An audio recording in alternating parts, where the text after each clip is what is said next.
Guys.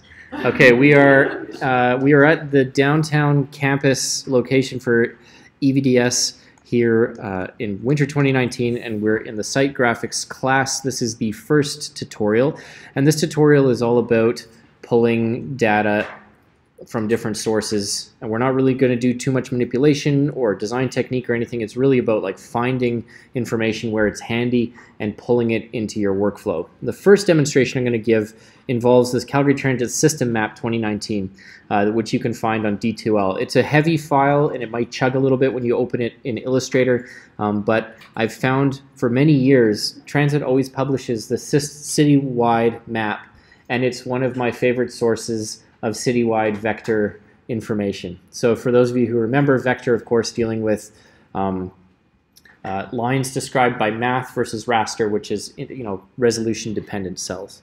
So we need for this class a map of the full city for our exhibition so that we can indicate where everybody's green spaces are. And give our viewers a kind of roadmap of what the exhibition is all about. And so this transit map actually gives us a lot of great information. And this is a good trick. If a PDF is not password or content protected, you can open it in Illustrator and it'll preserve all the vector content. So that's what we're doing here. The other trick, and that has to do with processing these things on the Illustrator side, is to create a shortcut for yourself. So under Select, Same Appearance, you can see I've ascribed command. You can put Control, whatever you'd like if you're Mac or PC, 9 or whatever shortcut you'd like. To add shortcuts, that's under Edit, Keyboard Shortcuts in Illustrator. And if you go to Menu Commands, you can find that under Select, Same Appearance. You can see I've added the shortcut there. And that's a very powerful tool to keep things moving quickly for us in Illustrator. And so this will be a way that we can basically find a certain type of information that's embedded in that source file and just grab everything like it and rip it out of there. Okay, so this looks like a messy file. It's got lots of stuff in it. There's lots of things highlighted in pink because it's not recognizing the fonts. We're not going to worry about that. I'm just going to zoom into a little section here. And you can see when we start to get in close that each of these parks is its own polygon. The roads are vector lines. These routes are vector lines. We don't really need those. But our green spaces, our roads, and our water are all vector shapes for the whole city. So whenever you can find a little treasure trove like this, this is a great opportunity because the city doesn't simply publish an Illustrator copy of their full map, of their full open space system, of their full waterways, anything like that. You can get to it sometimes through, especially through the SANS desk at the university, but this is just a really, really quick way to do it. So I'm going to zoom back out to the full extent of this, and for those of you who have their machines chugging, if you hit Control or Command Y, you can see this changes to outline view, and essentially it removes all the stroke properties. You can see right away that that runs a lot faster. Just when we're trying to process things and see what's available, we can use that shortcut to switch between. So when we have everything rendered, you can see it's pretty fast, but it takes a little bit of time to load and we're getting to new places versus this, where we can zoom in and out very quickly. And you can see it doesn't apply a stroke factor. It works much more like AutoCAD. So if this is a good trick for Illustrator whenever you're working with this kind of thing. So the first thing I might want to do, because I have an artboard here and everything's located in place, is save a copy of the file. I mean, you don't want to ruin your original one too, so save that one. But we might create a new file called paste into. I'm going to call it transit map paste into. I'm going to just place that on my desktop. Change that. I'm going to change it to an Illustrator file. It might take a second for it to save that because it's a couple megabytes. It's a lot of information that we're holding in this little file. You could do this in a lighter file with multiple artboards and just paste things between artboards in Illustrator, but in this case, because the file is so heavy, I find it's going to be easier to just, we're going to go into our main file, we're going to explode it apart, and then we're going to find the stuff we want, we're going to rip it out and just paste it across to a new file so that if anything goes wrong, we just have the stuff that we want and we're not bogged down by all the rest of this data. So I've saved that copy and I'm going to open it just so we have a place paste into. This might take another quick second here. Everything beyond this one exercise should run a little bit faster, I promise. At any point in this, even though I'm recording, just please stop me if you have a significant question. I can pause the recording, Or maybe it's a good, no. If I pause the recording, don't be offended. It's probably just because it's going to take me a while to describe it, or I don't know the answer. I can also give the answer on the recording if we think it's going to be helpful. Okay, so transit map paste into, I'm going to select everything by hitting Control or Command A, and then just hitting delete. Okay, so now I have a nice, I'm going to save that. I have a nice empty with the exact same pasteboard size, everything in the same location. So we have our paste into file, and then we have our system map. So there's a few tricky things here. This file happens to have a bit of a map overlap, which we'll have to deal with in our own way. But we'll see what we can do to get around that, because you can see this section of the downtown inlay. If I turn this back on like this, you'll see this section of the downtown inlay overlaps a little bit the rest of the route map, but it's not too severe. There's no roads or anything there. So what you can see when we select the map, it grabs everything. Everything is grouped in sub-nested clipping masks and all that sort of thing. So the first thing we want to do, and I'm going to switch it back to this outline view for this process, is to just start ungrouping and unclipping masking. So we're going to go Object Ungroup, or we're going to hit Shift Command or Control G, and I'm just going to pump that a few times. You never know how many groups it's got going on. Give it a sec to do that. And then the other thing we want to do is Object Clipping Mask Release. You can see that's Command Option 7, whatever that is for you. Have a look here under Clipping Masks. So we want to look at for release. So I'm going to pump that a few times.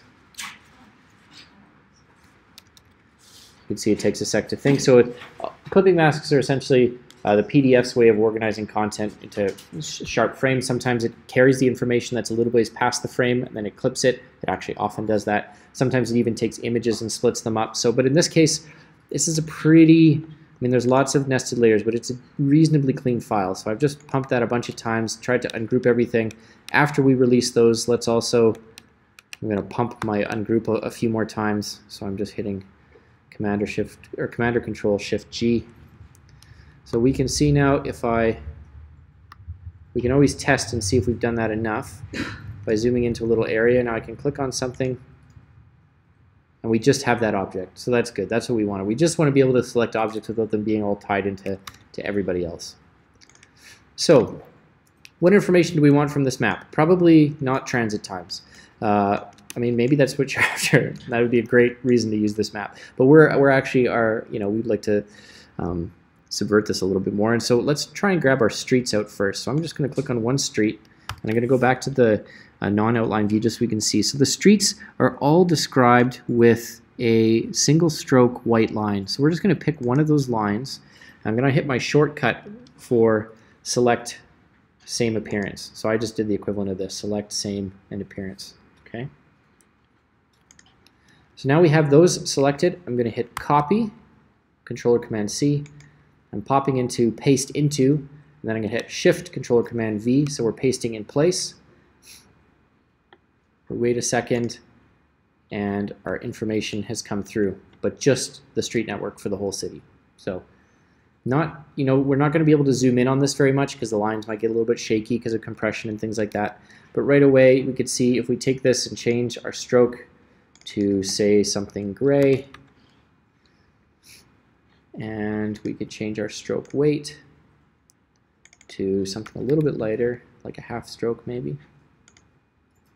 And we turn off outline mode. Look at that. So we have a beautiful vector map of all the roadways in the city. This is handy, right? This is good for us to have as a reference. So what else might we want in this map? Maybe we want, for this particular project, the green space network seems important because that's the thing that we're after. So if we pop back over to this side, we can click out. One of the things we can do, so I just clicked out of that. What I can do, if I have this all selected again, so this is my roadways. If you're trying to extract a whole bunch of layers, as you extract them, you can hide them so that you remember what you've done. This is a good tip. So I'm just saying Object Hide. For me, that's Command 3. Many people Control 3. And you could see, so if we had a bunch of text in our way that we're not interested in either, we can do this little trick where we say Select Object, all text objects, and we'll hide those. So this just cleans up the interface a little bit. And you can see when we zoom out, we're sort of dropping certain things now.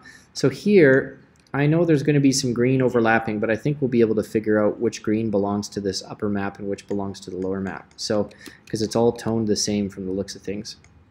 So if I click on one of these park polygons, you can see there's all sorts of distinctions here, but we just really want that park network. And I hit my shortcut for select same appearance. I'm going to copy that, and then I'm going to go over to my paste into. So this, I'm going to rename this layer roads. I'm going to create a new layer. I'm going to call it green space. Green space. And so Illustrator has a funny thing that you might have encountered where usually when you paste from one to the other, if it was in multiple layers, it remembers the layers that it was in and carries them through. Sometimes it gives you a warning. If the layer matches the name of a layer that's in the paste into file that's locked, it'll give you warnings and things like that. All of that is controlled by this toggle here, which is accessed within the layers palette. So this little menu bar here, paste remembers layers. If that is toggled, see it's a little check mark beside it. If that's toggled, then when we paste, it's going to pull the layer information through. Usually that's useful. Usually that's what you want to do. But in certain cases like this, we want to paste just one layer of information into a new layer. We're going to have that turned off. So with green space as the active layer, I'm going to now do paste in place. So edit, paste in place, which for me is Shift Command V. For many of you, Shift Control V. Click out, and you can see we've got now a pretty good looking map of all that green space, perfectly aligned with the road network of Calgary. Like in Illustrator where we want it, super fast and easy, right? And of course we can play with this now because it's vector shapes, right? So we could take all of this green space, and note that I'm selecting everything in the layer by clicking to the right of this little circle, okay? If you click on the circle, you're going to have a bad time if you're trying to select things. It will look like it selects things, but what it's actually doing is applying properties to the layer itself. So if you haven't encountered this problem in Illustrator, this is what's causing your issue. See, if I click here on the circle, it looks like, hey, I just clicked on the thing that said select all, and now I'm manipulating, but we're not actually changing the properties of those objects. We're changing the properties of the layer, which looks like it's changing the properties of the objects. But obviously, things can get complicated because that formatting is now dependent on the layer. If we switch that object into a separate layer, it's going to lose that formatting. If we move other things into this layer, it's going to gain that formatting. Sometimes if you have like phantom transparency, where something just doesn't look right, and you look at it and you can see through it, and you keep checking and the object says it's 100%, you're like shaking your laptop like, why me, why today? It's usually the case that you have a layer style applied that's overriding or working together with the object properties, which is even more devious. So in this case, we don't want to do that, but I will show you a case where we might want to do that, just so you can understand why they offer it as an option. So if I was to select all green space, and let's have a look here. If I just change the opacity to 50%, you could see in some places there's multiple polygons on top of each other, right? And so if I was to give this a stronger tone, for example,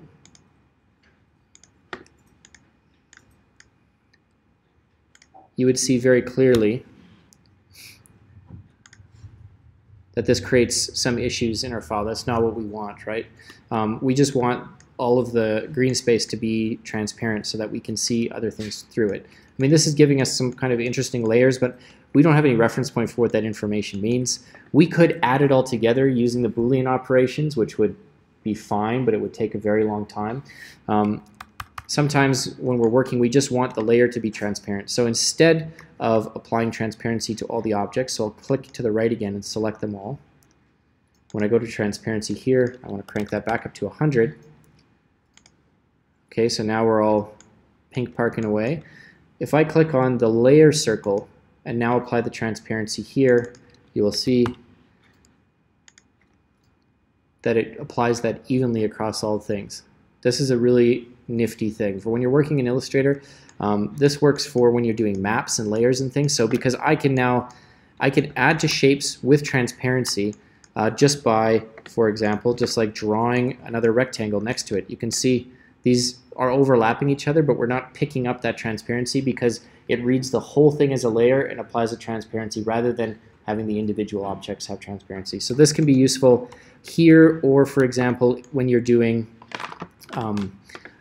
say like an icon for something, you could have a series of pieces of the icon that you're putting together. So say, let's just do something dumb like a leaf. Everyone loves leaves. So say we have like a circle icon and we want a leaf in there and we want it to be translucent in some way. We can go in and we can create various pieces of that icon. I didn't say it was going to be a nice leaf.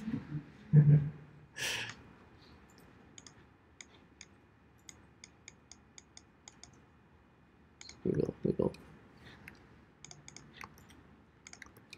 So I can have, if I invert that, I can have this leaf shape here, and then I could draw a stem because I don't want that to be noticeable, but it just goes a little bit faster. Sorry.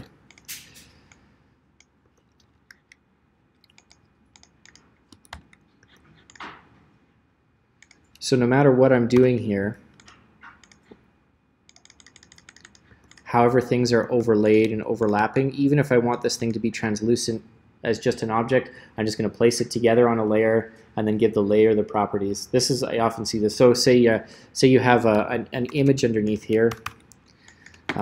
Previously you would have had to, let's see if there's something handy. I don't know what this is. Oh, this is a demo from something else. This is a rendering demo from a different class. So you can see this thing looks a little bit transparent. It's because it's sitting on the green space layer. We've added it to a layer that has transparency. So if I create a new layer and move it, we can see it jumps up, right?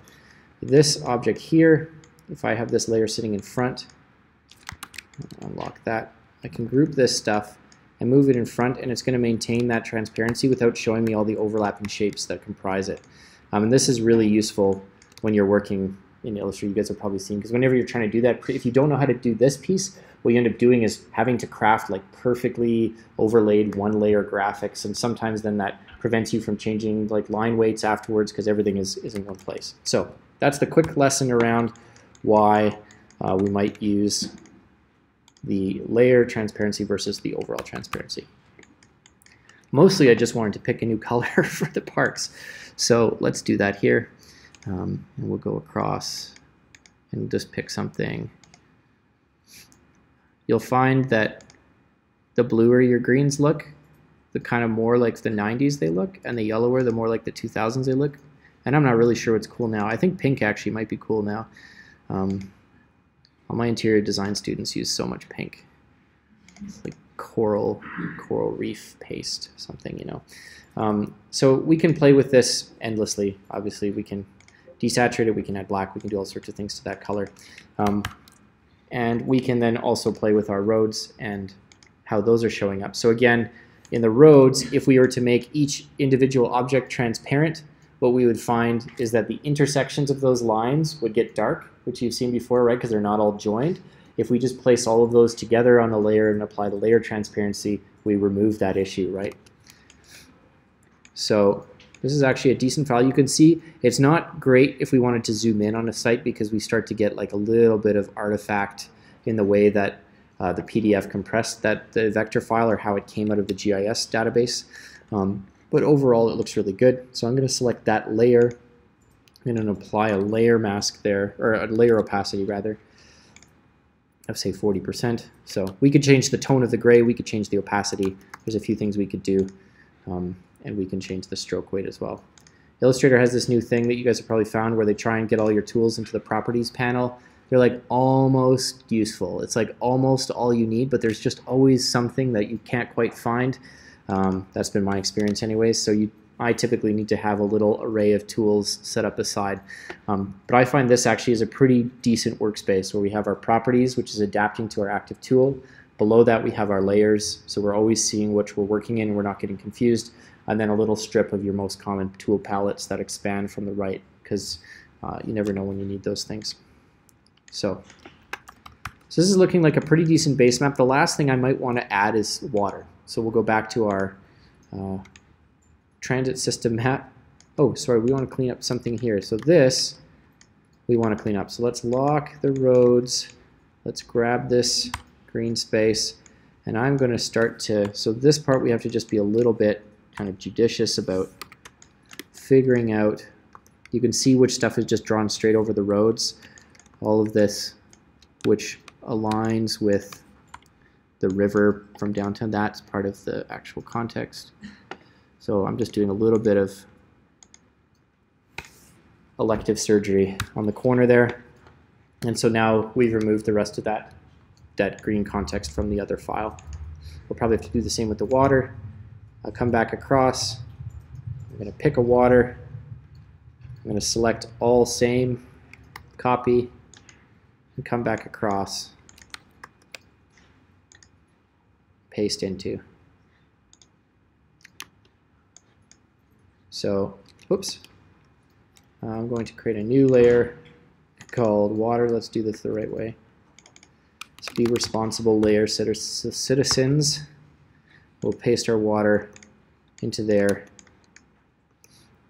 And you can see this, this may have come from, I think this is, I'm not quite sure what's happening here. I think probably this describes various times, oh no. It is not aligned. That's the problem. Try that again. Edit, paste in place. Ah, that feels right. Okay. Oh, there's still some green spaces here.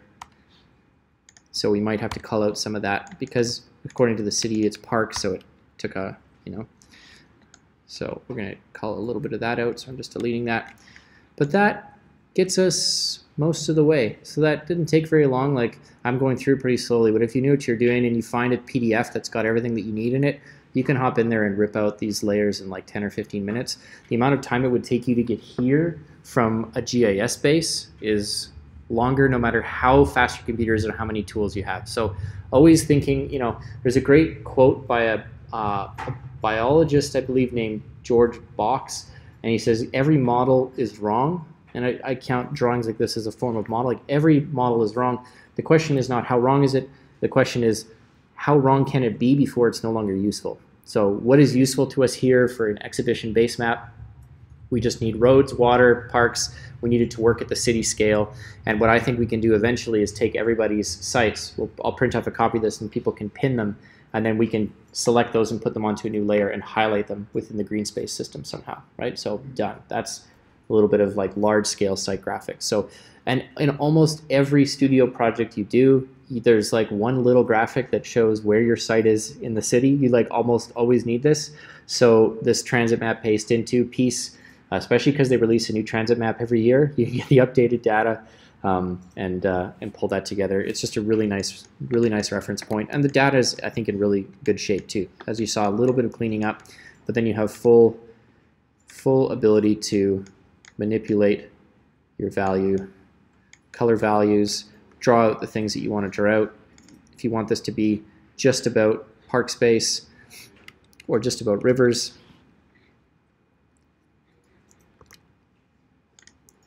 oh, so we got to pull this stuff out here too. So I'm going to close this other system map, and I'm not going to save it because I've got everything that I would like from there for now. Does anybody have any questions about that process? The keys are having a nice hotkey for your select all, being able to blow everything apart at your starting point, and pasting into so that everything lines up on the other side. That's a like, we haven't done anything. That's a pretty decent base map. And if we were to turn off everything and just look at the city as a green space system, it's also an interesting map, right? There's lots of different layers that we can play with here. You could actually describe Calgary. You could probably figure out where you live, or nearly, based on just the water map, if you know the city well enough. If you're doing a river project, for example, and you're along the river for some studio, then maybe this is the best layer to locate yourself, right? And you just draw on top of this and locate your site. Good? Okay, so that's Ripon 1. I will put a copy of a processed version of this map on D2L so that you guys have it, sort of like a cooking show where there's like already a roast in the oven that they put in hours before, and it's like, okay, well, here's the one that's ready for you. So I'll put that there so you guys have it just in case your computers chug through this, because it is a pretty heavy file. From here, you can play with this however you'd like, but mostly it's about learning this ripping technique. Okay, so the next technique is very similar, except we're going to start with one step earlier, and we're going to start that step by going to OpenStreetMap. OpenStreetMap. So OpenStreetMap is like an open source version of Google Maps. In that way, it's not necessarily as up to date. It doesn't have the same business database. It doesn't have the same 3D capabilities. I mean, the Google engine is extremely powerful, but we can't always get access to its vector data. OpenStreetMaps, however, we can. So we're going to find, so this is where you can follow along if you would like to find your particular site. I'm going to choose a different one. I'm going to choose one of the worst moments of urbanism in the city, I think. Well, here, I'll show it to you. Let's go into Street View, and I'll prove. Okay, so this is Saddletown, which is okay, this is a confusing name for a station in Calgary. You have like lots of like guests to the city here during Stampede, and they get on the train, and there's a train that says Saddletown on the front, and they're like, if I was a guest, I'd be like, there's no way anyone actually called the neighborhood Saddletown. That must be taking me to the fairgrounds, and yet here you are 45 minutes later, we're in the middle of nowhere. Anyways, so this is a TOD, transit-oriented design, one of the favorite sort of three-letter words in planning. The Saddletown station is now built, and then they decided by some logic to surround it with a one-way, three-lane NASCAR track that whips traffic around this thing like a blender, basically, and then has these sort of radiating arms into the neighborhood. So you could see there was like 80% of the solution was kind of there. They're like, we'll put a station, we'll put like a commercial center there, and then we'll have like routes that allow people to walk efficiently to the station so they're not, jig-jagging through the grid, all that kind of thing. But when you get down, you realize how much site design comes down to the details. They put an E on the end too. I don't know. I just don't know. I don't know. Okay, here's the NASCAR track. So we're gonna hop into that track here, and so here's your Shoppers Drug Mart, right? And you can see from the airflow, it almost feels like they made some good decisions here, right? Well, first of all, you have these weird sort of lamb chops, which are just designed. Those are to maintain vehicle speed, right, through corners.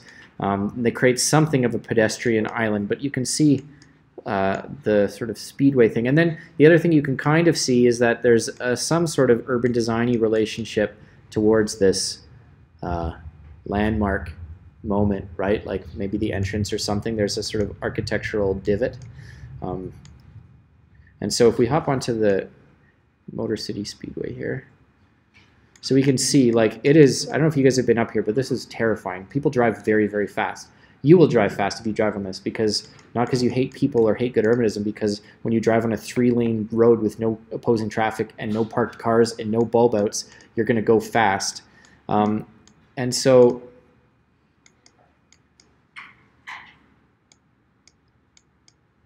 this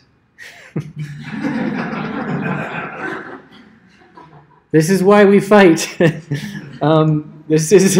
So this is what we get as the sort of terminus, right, of this residential street. We get a little bit of a crosswalk. The actual crosswalk has been basically rubbed into nothing from NASCAR tires and people blowing around this corner. And then also when you're driving on a 3-lane, divided, no median road, you don't expect crosswalks. It's another funny thing. But then you get this, which is, I don't think, an entrance. I think it's just an exit. No, you definitely can't get into Shoppers Drug Mart this way. I don't think they accept loading here because there's no loading dock. I've never tried knocking on the door, but maybe that's a project for another day. And then you get these, which reassure you, because they're from a more comforting time. I don't know. And then your gas meters and stuff. So, like, Okay, I show you this because it's partly because it's funny, also because it's part of the reason that we're doing this course, right? So okay, I'm going to use this as my example for a site just because I want to rip this information out of here. So this is so you can find your way to your site. I found my moment right at this intersection here, and I'm going to take a chunk. So here we're trying to set the actual bounds of the map we're looking at and find a chunk that we want in terms of context. So depending on how big your site is, how much of the site you want to invite into your drawings, I would generally recommend gathering a little bit more than you expect of your site, if only because when you're doing a layout and things like that, you sometimes want to have like a very graceful blur from the part that you're talking about to nothingness, to white, where you're laying other diagrams on, and so sometimes you want like lots to work with. So I'm going to step back. I don't want you to step too far back because we'll grab too much information. So for me, in my case, I'm going to put this sort of in the middle of my frame, and I think this is going to have enough information for me. So you can see what we see here is basically what OpenStreetMaps offers in the standard view. I don't know what humanitarian means. I think it's a nicer looking map, but you can't pull stuff out of it. I think the idea is that it shows pathway connections and things like that. But we kind of have those here as well. So I think it's just a nicer looking map, but let's just do that ourselves. So when we have our standard map layers showing, there's all sorts of things that you would expect would work up here. Edit, history, export. Leave it alone. Don't touch that. We're going to go over here to the side, pull this tab over, and under the Share tab, there is a Format PDF. So we're just like one step ahead of the transit map here. So we're going to export the PDF. Don't worry about what it says about scale. It gives you all sorts of other information, and we're going to hit download. Sometimes it takes a second for it to register. It's open source, so we give it a little bit of our patience. So OpenStreetMap is assembled by people, it's updated by people, it's updated by companies, it's used by a lot of services because it's always free and the data is always open. So if that's something you believe in, either because you're broke or because you have a sort of ethical position towards it, I think it's something something to know about. So support OpenStreetMaps and other initiatives like that. So I've downloaded to my downloads folder that, and so now I'm going to open that file. Isn't it funny how Adobe sends you this little message now? I don't know if you guys have seen this. If it does it in your Adobe's like, let's design great graphics today, Matt. I'm like, thanks, boss. Like, and InDesign has one. It just says, when in doubt, make a layout, which upsets me just because of the cadence of it, if nothing else. But so it's always called map.pdf. So for your own sanity, oh, I just opened it there. For your own sanity, you can. I would recommend you rename that.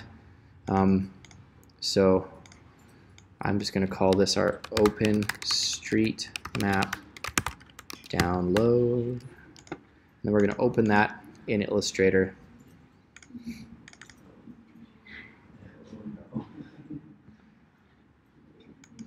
So the further out you zoomed, the further, the more work you'll have to do or the more processing it'll take in terms of like the computer's time and thinking. But you can see if I zoom way out on this, it's grabbed a bunch of stuff. It zoomed in a little bit more than what I was expecting in terms of what I saw on my screen. So I'm kind of missing Stony Trail here. So if I wanted to, I can go back. Oh, because I moved this right over. That'll do it. So I'm going to just zoom out one more notch. Well, that's a lot. Okay, that'll work for me. I'm going to take that. So this will create a new one also called map. So again, if you're doing multiple versions, this is why we rename things. It's always worth it to spend an extra 2 minutes renaming your files properly as you make them rather than trying to change it later. It just saves life. So OpenStreetMap download v2. So this is another little tip and trick when you're working with PDFs or just file naming, sorry, in general. I would recommend never naming anything final unless it's after it's submitted and you've printed it and it's all done. But typically what I've seen in my experience is like final, final, final, final, final 3, final, final 4, final, final, official final, print, copy 3, and like it just gets nuts, right? So just number them and just keep numbering, and then you're just always working on the highest number. If you need to, create a folder called obsolete and move all your lower numbers into the obsolete folder. You can then always go back and trace through. You know, your highest number is the one you never know. 2 years later, you might come back and then adapt the file some more. So now you're taking your final file and you're doing things to it and all sorts of stuff like that. So I tend to just work on that principle. So let's compare this to the other one. Give it a second to launch. I'm just going to not worry about the fonts right now, though you might. So you can see we have a different scope, and that's capturing the stuff I'd like to capture. So I'm going to close this guy here. So now you can do the same process that we did for the Google, or the transit map rather. You can see if I zoom way out, sometimes it grabs some other fragments of things. Like it's grabbed this train line. That's cool. We'll just let it's open source. We'll let it do its thing. That just has to do with how information is grouped in the file. I'm going to edit the artboards. I'm going to deselect Move Artwork with Artboard. I'm going to hold Alt or Option, and I'm going to drag another artboard that's exactly the same over. And so instead of in the transit map, we took and we pasted into a new file, right? We were always pasting into our paste into info file because they were so heavy. Here, because it's pretty light, I'm just going to paste it to the matching point on an artboard so that we're managing things that way. You can play with both techniques in either situation. So here again, I'm going to pump my ungroup, pump my clipping plane. You should see some other lines come up, ungroup a little bit more, and now we have our background, we have our water, we have parks, and we have roads. We have two different types of roads here. We have road center lines, and we have we don't have road edge lines. We just have road center lines, but those are at different line weights. And what they do in terms of drawing this is they actually have a line weight of gray underneath it that's slightly bigger that creates the illusion of an outlined street. So I'll show you how we can mess with that a little bit. But first of all, so we had before select same appearance. If you wanted to keep all of your road hierarchies intact, you could paste each road thickness into its own layer or paste it separately and keep those distinct. We do that by saying select same stroke color, because then we're ignoring weight, we're just grabbing ones of the same color. So I can say stroke color. That's going to grab all sorts of other stuff. Like it's going to grab the background behind this text, which is also outlined here. So the first thing I'm going to do is select those text objects. Okay, and I'm going to move them into a new layer like that. So you guys know you drag to the right of these things, you can move it like into that layer, and then I can just turn that off. I'm going to call this our base layer. So you can see these have a stroke. I'm going to select the same appearance and see if it grabs anything other than that. See, it just needs to be a little bit different. So we grabbed all of that just by this very specific stroke, even though it shares the same color as the streets. I'm going to move that into text as well, because we're just not dealing with it right now. So now if I want my streets in the other map, I'm going to take one of these. So if I just wanted all the streets of this weight, I say select same stroke weight, right? And so now I have these are probably considered collector streets, and the yellow would be arterials, right, including our NASCAR track. And then we have our highways over here. Sometimes there's different hierarchies, so you have to play a little bit with it. It's not an automatic solution, but it does get you a lot of the way. So I'm just going to grab all the white streets by saying select same stroke color. I'm just going to zoom out and make sure that looks right. I think it looks right. Okay, I'm going to copy that with this artboard active. So when the perimeter of this artboard is black, we're going to copy it. Then I'm going to move across, click on this artboard, and I'm going to go paste in place. But you have to click on that artboard first to make that active, okay? Now I'm going to change my stroke color so we can see what happened. I'm just going to bring that up to a 50% gray. And so I'm getting some funny things, but I can probably clean that up myself. Saddle Town, made it do balloon animals, whatever we need here. Just doing a bit of cleanup on the file, which you just have to keep telling yourself it was free. I didn't have to go to the library. I didn't have to use GIS yet. Now it looks like these have a sort of transparency on them, right? You can see I turned down, it looks like the opacity is set to 40%. What I'm going to do is select all of these things. Oh, we took across this as well, so we don't need that. We don't need that. So we're just going to tidy things up a bit. And delete that and that. All these sort of funny strings that have jutted their way out. So really quickly, I'm going to take this, set all the opacity to 100. I'm going to leave the stroke weights unmatched though, because they're already customized to the thickness and to the performance of the roads. And I'm still getting, yeah, so select same opacity. Let's see if this works. There we go. So there's a few things that seem like they're coming in from other layers. We can clean that up later, play with it in different ways.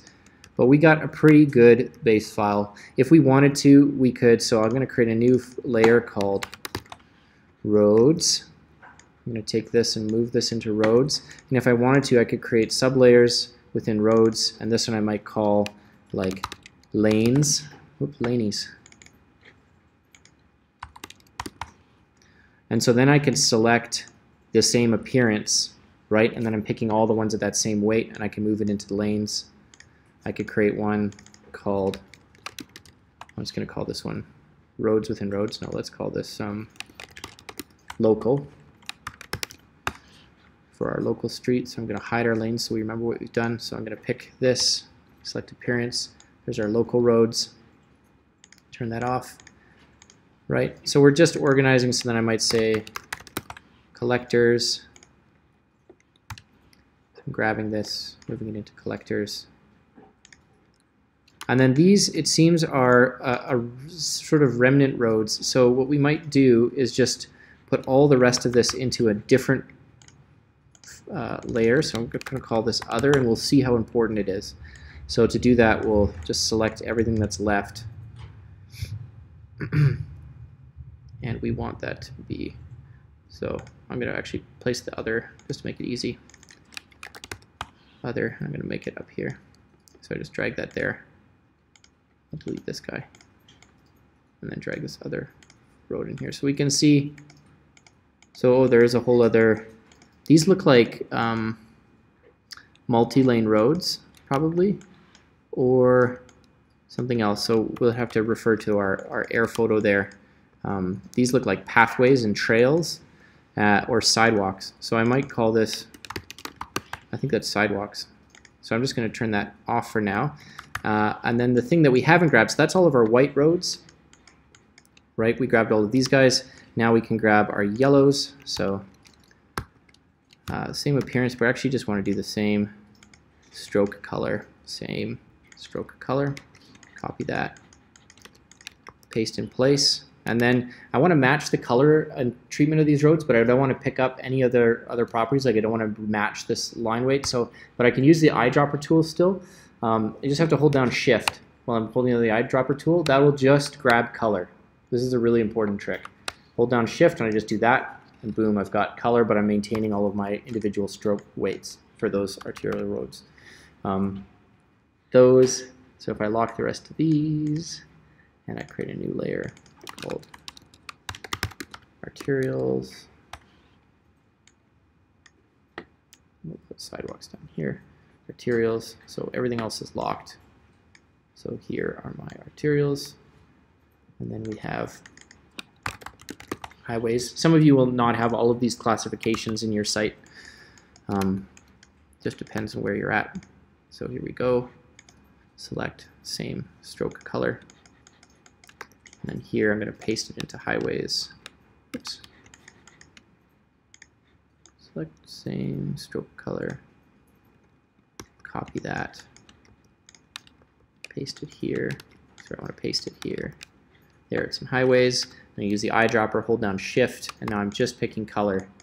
And we have like a pretty detailed roadmap just like that laid out for us. So that's a good start. All of these are still strokes, right? So, oh, and there's a little thing hiding there for us. So I'm just going to lock, grab and delete. So you'll have to play with certain things, clean things up, make them look right. So say we don't want these roads to look the way they do. So I'm going to lock those and grab it. Let's see some other funny business over here.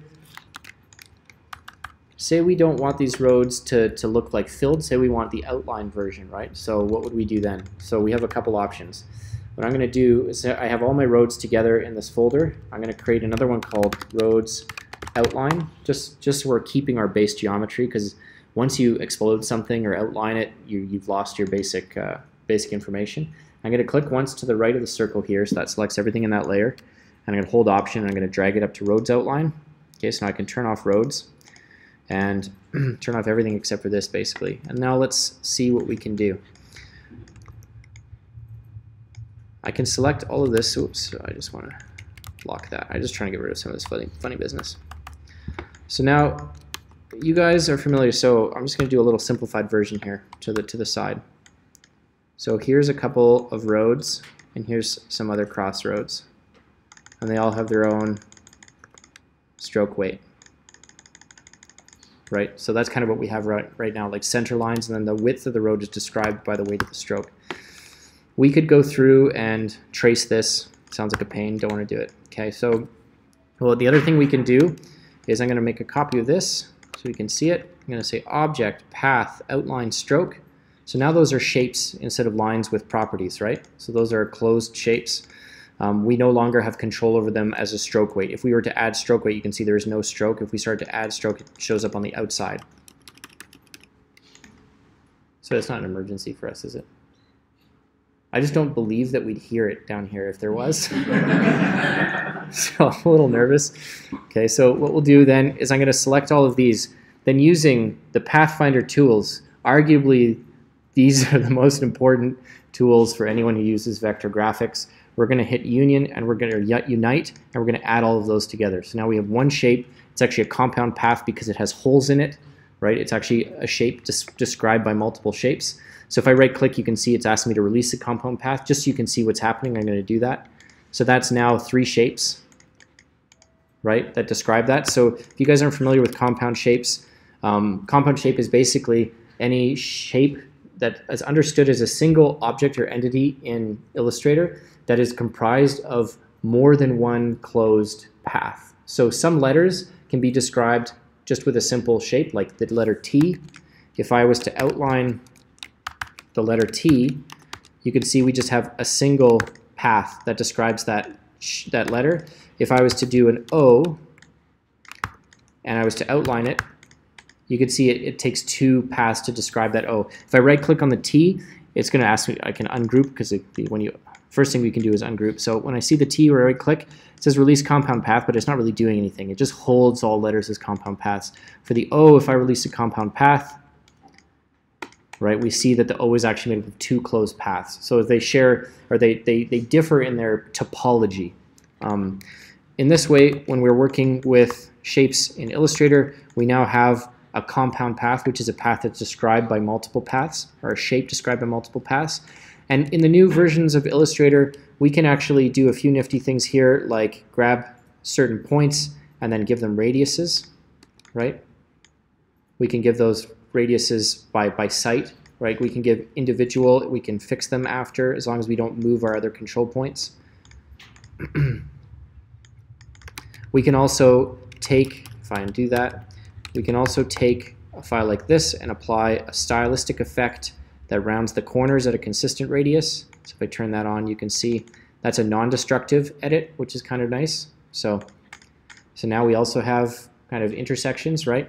And if I was to move that over, we're going to maintain those radiuses, whereas if we did that manually, we would not.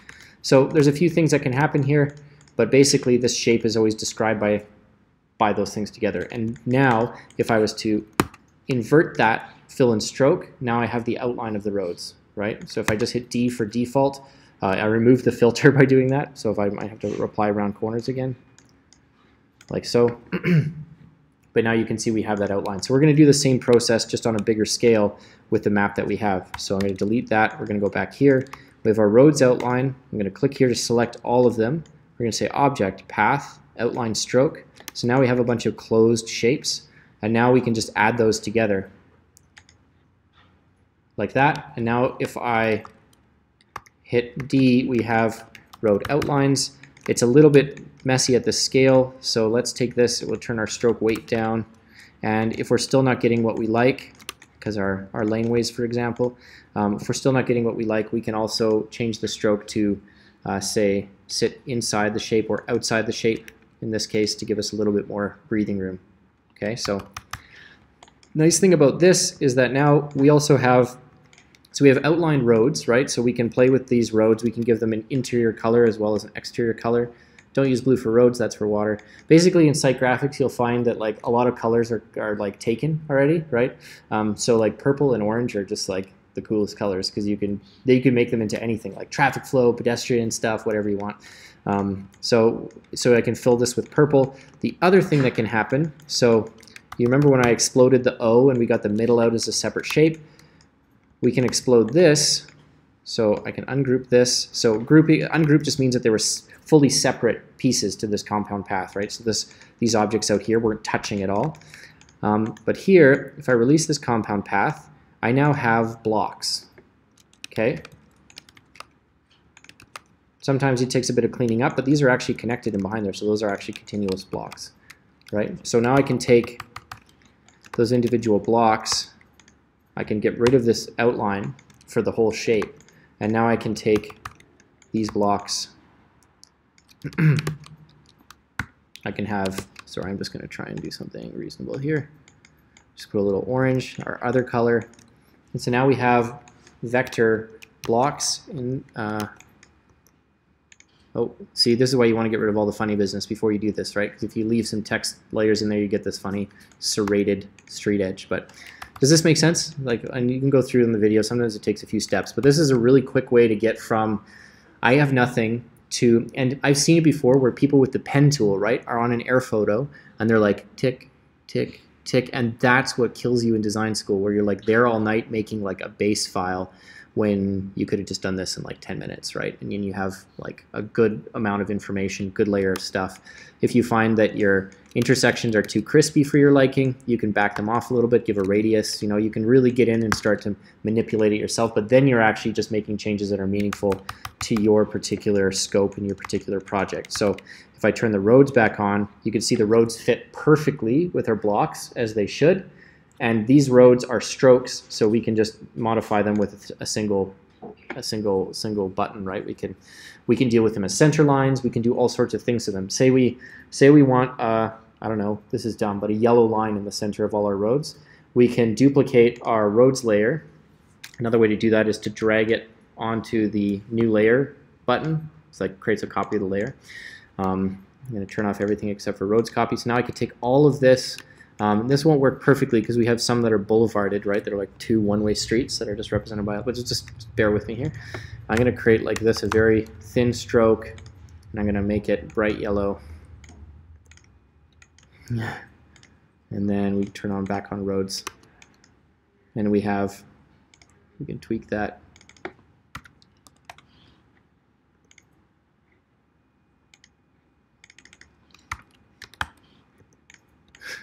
It's really ugly, but you guys, you get the idea, right? That we have flexibility now in this. So we have road center lines with stroke weight. We have road outlines if we want to fill the road and have a stroke different. We have all of our blocks laid out as closed polygons that we can manipulate independently that match our roads perfectly. And then we can do things like pull in parks and all the other stuff. So just like we were doing with the transit file, we can take the space map. There's lots of water in this area, so I can grab all that water and paste it, and then I can create a layer here. Water, so water, paste in place, and then I can take green, I can select. And so OpenStreetMaps has a bunch of different types of green because there's different categories for like school site and public site and golf course and all sorts of things like that. So you might have to assemble a few different types of green. You could keep them separate if you want, keep them on different layers, make them match. It's up to you. You can see sometimes you get the actual sports fields outlined. So I can take those, for example, and copy them. And similar to the roads, I might organize my file over here with something called green space. And then within that, I can add things like sports fields. And then here, paste in place. I can take what look like school sites or rec sites. So I'm not sure if this is exactly accurate. You'll want to verify this for yourself. But I'm just pasting from one to the other. And here's a good example of where I might want to hide the stuff that I've grabbed, right? Just so I don't lose track. And you'll find that some have multiple categories, so they'll be given multiple layers. So I'm going to copy that. Oops. So I'm just going to call this other because I'm aware of time. So but now we could take all of our green space and we could make it a particular color. Maybe we like this mint, minty green space. I don't like that color at all. If you choose it as I just personally like you can. Sorry, I like don't want everyone to like the warmest greens because like a teacher's an asshole and he only likes one kind of green. So yeah, whatever. So here our green space again because we have multiple layers. If we want that to be a translucent, all of our green spaces together, even though if we want that to be one layer, we would apply that to the layer quality or properties here. Otherwise, we might be actually interested if these all have the same fill, but we give them just say like 50% opacity, and then we move our water in front as we are wont to do there, so that even with that, we start to get like a little bit of articulation of types of green space without getting into too much detail. But this gives us at least a context, and like more zoomed in context. We did the big city context, then we have this.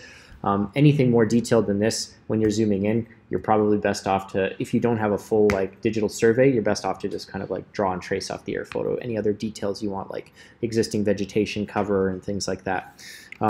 You will find in the OpenStreetMaps there are some buildings for, I don't know what the logic is, because sometimes there's just like a bunch of houses that like some person did. So I'm going to just grab our buildings here, put that in. But you could see this very quickly gets us to a place, and we could make those buildings. Let's just do a quick trick here. Let's make a base, call this ground. I'm going to put it behind everything. We know buildings are typically not under anything, so we're going to put them on top. In our ground layer, I'm going to create a tone. Actually, it's not a bad ground tone. Thanks, default. Not sure where that came from. So I might just want to desaturate a bit. It's kind of a orangey, browny. Sure. Let's just play with that for now. Say we like something like that. I still don't like it, but we're out of time. So we'll lock the ground. So let's go back up to our lock everything. Our buildings here, we could make white with no stroke. So those are starting to pop, right? That gives them kind of a presence. Then really quickly, if we wanted to pretend we actually modeled this in Rhino or something and then shot an ambient occlusion view, let's add an effect to those buildings. It's called outer glow. The mode is multiply, the opacity somewhere like 30, and then depending on the size of your drawing, it's probably less than this. We'll let it do its blurs, but probably tighter. I would zoom in to do this properly, so I'm just going to say OK. So you can see this gives like a dark shadow around the outside. So I'm just going to grab buildings again. So that effect, if you do this again, it will apply an additional effect. This is something that's not in properties, so which is why we need our handy appearance button separately. By the way, in appearance, you can apply multiple strokes and multiple fills to an object,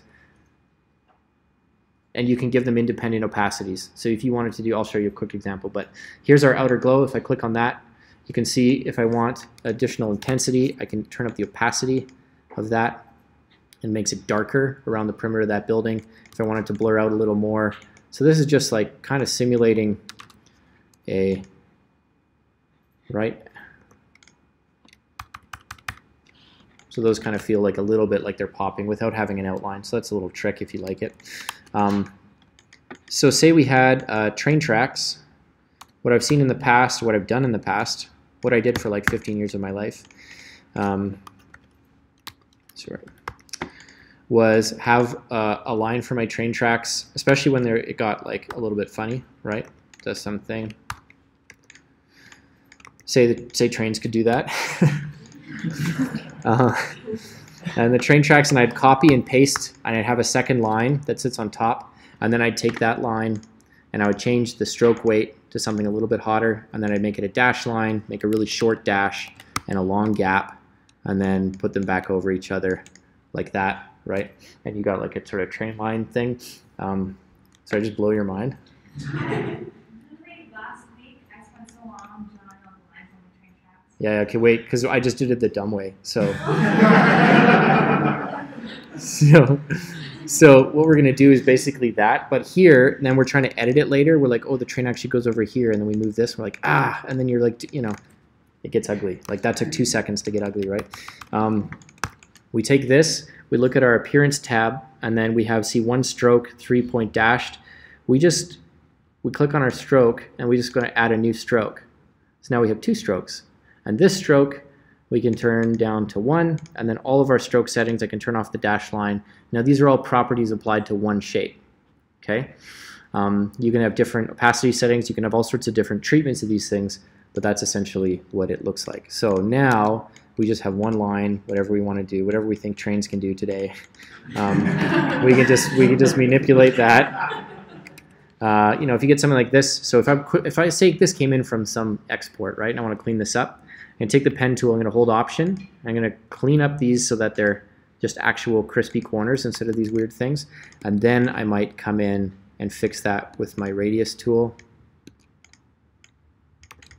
like that, really clean, really fast, right? You have that power. Oh yeah, okay. So again, so these ones I want to clean up. So if you click, while the pen tool is active, if you click on an anchor point for a selected curve, it's going to remove that point. If you hold down Option or Alt while you click on that anchor point, it removes the Bezier control lines on that curve. So we click like that, and you can see it snaps it so that it's just a straight point. If I was to do that for all of these, then we have straight lines. This one I'm going to have to trim out. Yeah. Anyways, then we can take that. So when we're working with a curve, you could see as soon as we click the direct selection tool, which is the white arrow, it turns on all these little radius controls for the line. And so we can just grab those and it applies it to the whole line. So if we had a box, say we had a box with lots of corners, like that, and we just hit A, now we can pull and it radiuses all those corners at once.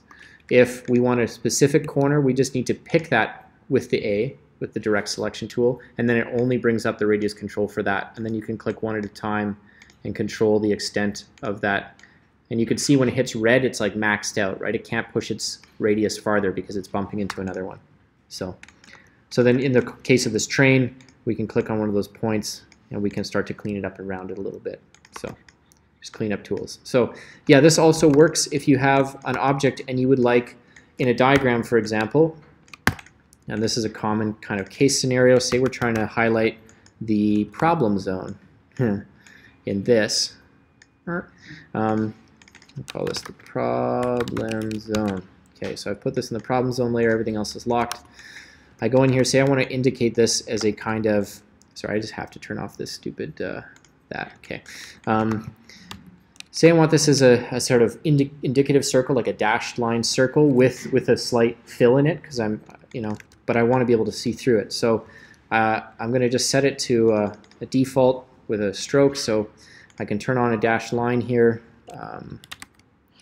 That's looking okay, and you can see if this one will preserve the exact length of those things, this option will clean it up. So you see how because of this, not everyone gets a fair slice of cake. This one gets closest to this dash and gap point as possible while creating a nice continuous solution. Let's say we want the white part to be translucent, like way translucent, like that. What? Oh, sorry. That was weird, wasn't that? Sorry, I was like, I'm already like just fine with this place. Whatever. So here we could see, so say I want that white to be translucent like that, because maybe I want to put a number in it or who knows, but I don't want this black to drop off. So previously it was the same. Okay, guys. Hey, guys. We're trying to have a tutorial in here. So the outline stroke is the same as the train track problem. We go into our appearance panel and we can see, so overall the opacity is 20%. I want to overall put the opacity to 100%, and then we can impact the stroke and fill separately. So the fill, we can bring that down to 20%, and maybe the stroke we can bring down to 50%. Right? Good? Nice. I feel a little bad for some people. I can hear some noises like people like would have saved time before from these things. Like there's like, oh, there's like interesting, that'll come in useful, and there's other people who are just like, I hate you. There's like different sounds, you can tell.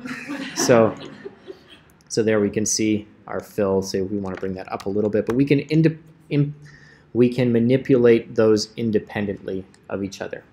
Good? Okay. So this gets you most of the way to having base maps. You'll have to do a little bit of cleanup for yourself, choose some colors, choose some base elements. If you want, if you don't have your main facilities traced out, here you'll have to trace them. My recommendation for that off the air photo, so another step, I'm not going to do it here because I think you guys can figure it out, but is to place an air photo into this and align it, like scale it till it's aligned with these curves.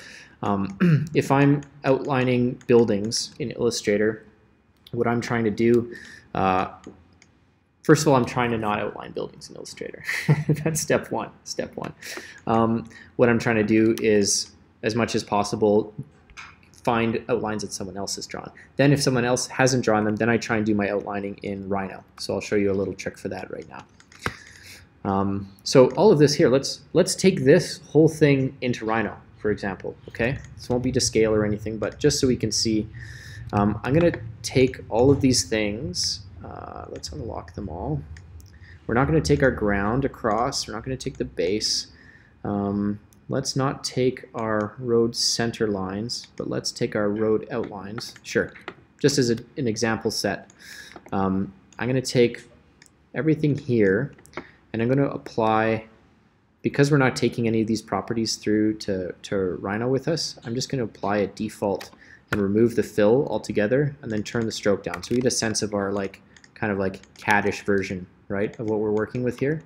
From there, now I've had varying degrees of success of this. Oh, here. So we have these are closed curves, right? These. So in the past, you might have gone in with the scissors and been like, snip, snip, and it sucks. Let's use our tools that we know work, our Pathfinder tools. So I'm going to create a box around the part of this. So it'll snap to the actual page. Box around the part of this that we really want. Okay, and then we're going to select. We're going to do this twice. So I'm going to copy, so I've got two of these in here. I'm going to do one shape at a time. Here, we're going to go to our Pathfinder. I just want the parts of these that intersect. Good. And this one, again, intersect. Done. No trimming, no stupid scissor tool shenanigans. I did not say a swear word there. Shenanigans. So then we get to this piece here, and then we can save this as, or we can export the selection. That might be a better way to do it. Export the selection. Sorry, that's not how we're going to do it. So for this, I might actually, I'll save a copy of this as our 2CAD demo. Make sure, I haven't saved this at all. That's terrible practice. You guys should make sure you save your files. So I'm going to save this first as our processing, our open map v1 as an Illustrator file. It's tricky because if you've opened a PDF, it'll by default give you the option to save as a PDF. So make sure you save as an Illustrator file to maintain your editability. Then I'm going to save it as our processing map to CAD version 1. Save that. Okay. So the TCAD version, I'm just going to knock out a bunch of stuff that we don't need. And remove things we don't need. I'm just going to grab this. Save as. I'm going to save the file as.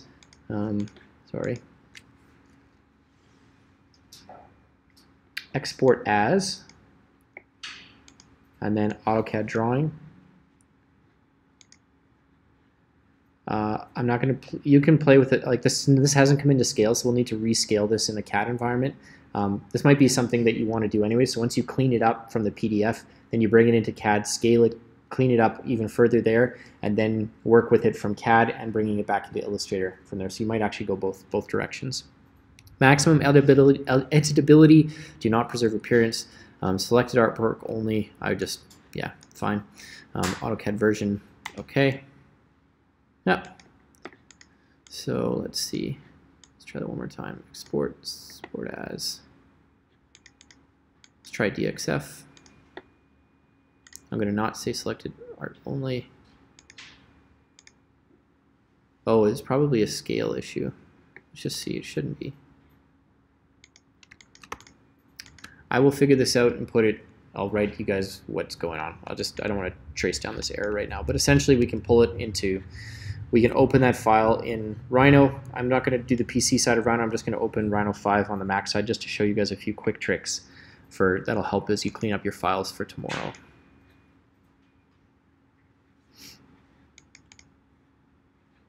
So when we're tracing stuff, there's the version right where you've got a P line and you've got some building and you're off because the suburbs, so everything goes around the corner and you're like trying to outline the building. You're like, that looks pretty good. And then you zoom back and you're like, oh, everything's terrible, right? If things are square, obviously you can use rectangles, right? Instead of drawing a bunch of shapes around the house, draw rectangles that overlap to create the outside edge. Then select all of those, and it's just like the Pathfinder in Illustrator. There's an amazing tool called Curve Boolean. Click inside the regions to keep. So we can go like this. Sorry, I'm just going to turn this grid off because on this projector it's...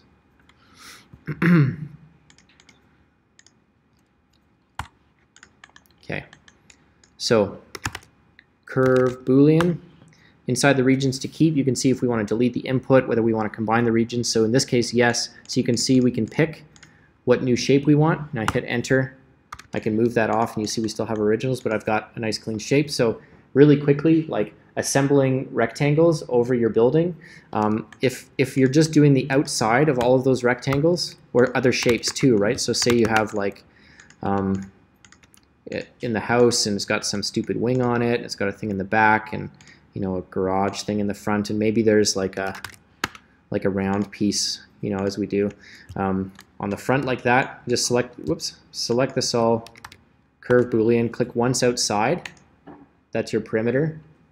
And if you're doing this as a workflow, you can delete all input. So you just hit enter, now you just have your outline of the house.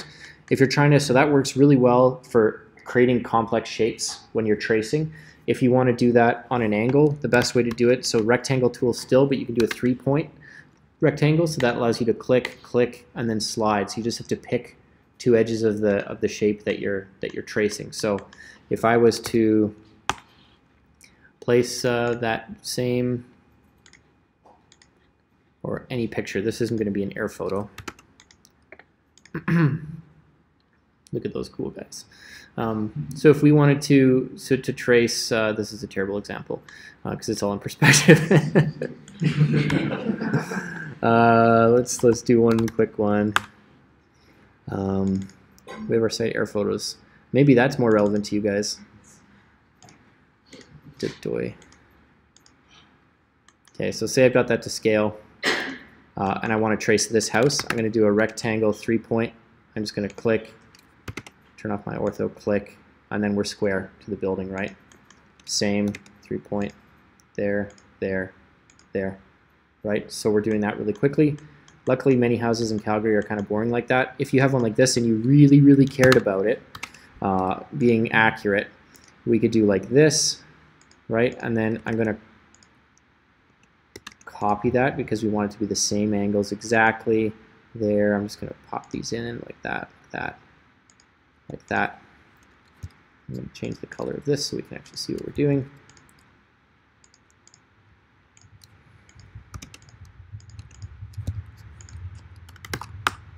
That.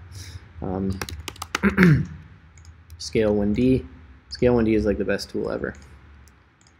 Scale 1D, something like that. And actually we don't really need this one. So this goes to the same point as that.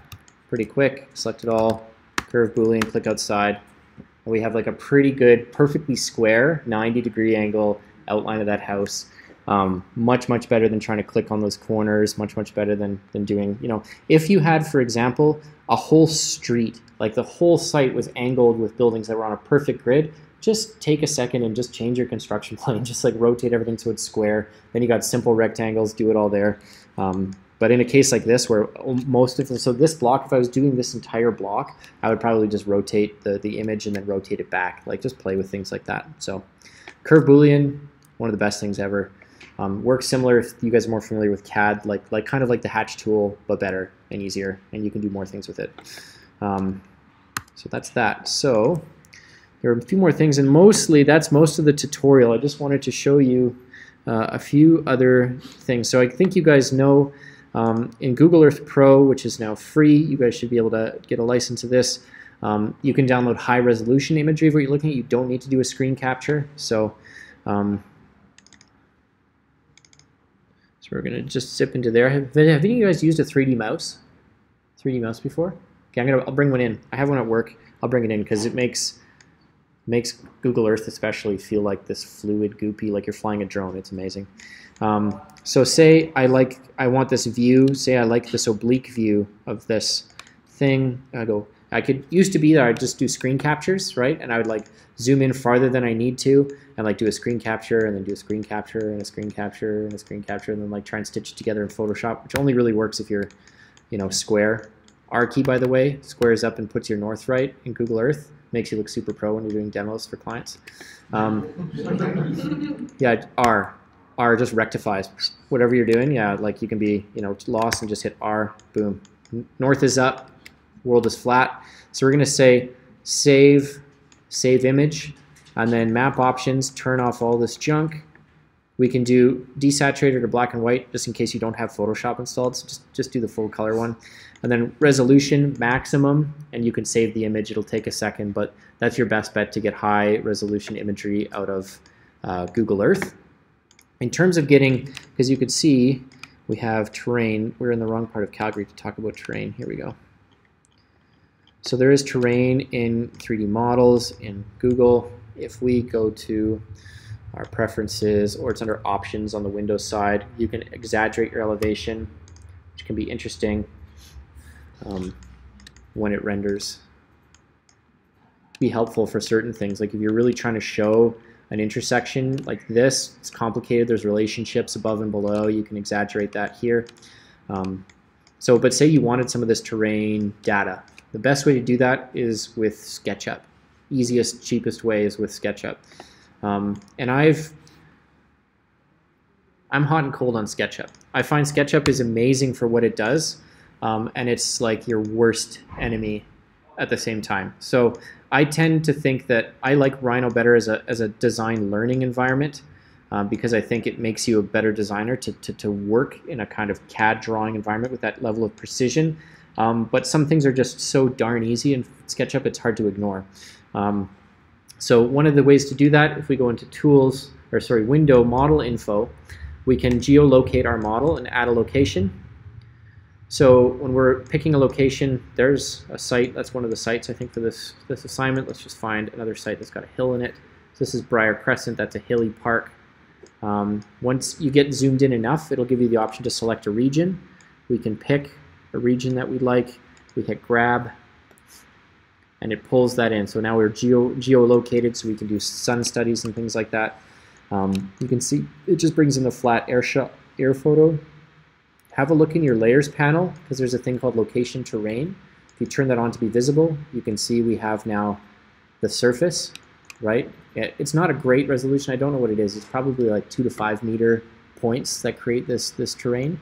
But we have that location terrain in our outliner in SketchUp, which is actually an amazing way to keep it automatically sort of keeps things organized for you. You can see when we click it's red, those are locked. So we can take our location terrain and unlock it. We can unlock both of these things in layers. We can actually just turn off the snapshot. So we just have our terrain. So we have our location terrain just like that. I can explode it just so we can see that it's sort of a mesh type thing. I mean, everything in SketchUp is a mesh, right? This is a kind of textured mesh. We can take this and we can export a 3D model of that. STL is not a bad way to go. There's a couple other options. 3D Studio file. Let's do a 3ds file. We'll save this as our terrain test on the desktop. Great. So it did that. And then on the Rhino side, depending on where you want to play with your model and play with your 3D to get diagrams and graphics ready, we can import that on this side. And this is a much faster way, again, than trying to dig up, like the city offers through the SANS desk, through the Spatial and Numeric Data Systems desk on the main campus. They offer access to the City of Calgary's DAS files, which are like square mile sections where they've outlined most buildings and trees and things. The files can be pretty sketchy, so like use at your own risk. You have to do a lot of cleanup with them as well. I find the OpenStreetMaps approach like faster, if not always quite as complete. They also have the LiDAR, so like the laser scans of the city, I think to 2 meters that you can get. So if your project is really dependent on playing with like topography in some way and representing topography in site, then you could go that route and head up to the SANS desk and they'll give you a hand with that. For us, for most people,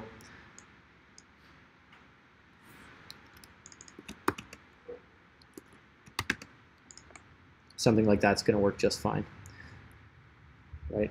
So in this case, what I would probably do in my SketchUp model is I would grab, when it says pick your region, I would pick a corner of the region to hit a very specific point on the air photo, like the corner of a school or a building that I know and can reference, and then from there being able to reference it in Rhino, because we've lost our air photo in this case. I don't think it carried, yeah. Image not found. So we may, I haven't tried that actually, but you may be able to relink that air photo right into there and have that terrain working for you. And then of course, once you're in Rhino, we can do things like run contours. If there's our base point, this is in millimeters. So if we want 1 meter contours, that's pretty clean and quick. Like you could be heading to the laser cutter if you wanted, right? And if I turn this off, last trick of the day, if I turn this off, you can see we have all these sharp edges, so we can do a quick operation where we fill it. Oh, okay, that's going to do it one at a time. Radius, let's say 2000. Sorry, fillet curve, I think that might actually work. Fillet corners. There we go, fillet radius. Some segments were not filleted, but you can see other ones were, so we get nice rounded corners, so I undo that. So that's fillet corners, it's going to take all corners. I'm going to bump that up again just so we can see, right? So if we want this to feel a little bit less blocky, feel a little more organic like we know it is, those are nice reference contours. And if we want to flatten those all out for some reason, take that and type set point. We're going to set just the Z. And then we can go to the 0 on our model by typing that in. And so now we're just flat contours at 0, just like that. So we're just doing things like, to me, a lot of this, like people get bogged down by trying to get like the best quality information right off the get-go, and then they don't really actually use it. So unless you're doing something that really depends on half-meter resolution, you don't need half-meter resolution data to begin with. It's part of the sort of folly that more information leads to a better answer. That's not necessarily the case. I think, especially in a studio environment, in quick turnaround office environments, working environments, when you don't have proper survey and actual data to underlay your site as you're working through it, these are the kinds of techniques that you can do to get close enough that it's useful, and you can make decisions based on that at a certain degree of detail, right? And you can have workflows that actually work, and you're not spending days and days tracing dumb things and doing things that you're too smart to be doing. So that, we just came 3 minutes under basically. So there are, I should just mention, other plugins that you can use to manage this input of data into a graphic workflow. Map Publisher is a pretty expensive but I think pretty powerful plugin that links ArcMap to Illustrator. So you can, if you're working with GIS and you're comfortable with that, Map Publisher allows you to basically take all of your shape files and all of their metadata and have that run in Illustrator. Global Mapper will provide a demo for you. Global Mapper is a GIS suite that runs on Windows, and it's actually pretty small and lightweight and easy. So if you are getting aerial photos in weird formats, DEM files for elevation, shape files for outlines, you can open them in Global Mapper and the demo should work just fine for you. It's actually quite a nice piece of software.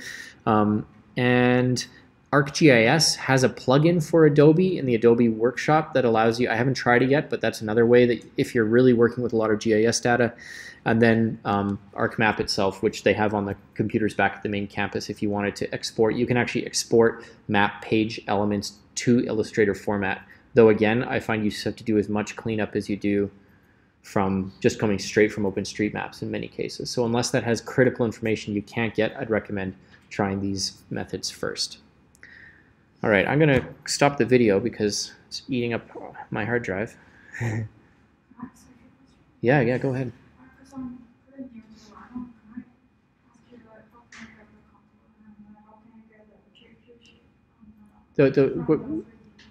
Sure, yeah, I can. Sorry, I know not everybody has used Rhino so much. So basically opening the Rhino environment, the only operations we've done so far are to go File, Import, and we imported the .3ds file that we created in SketchUp that we exported from there. So that's one thing. That just brings in our actual mesh surface like this, right?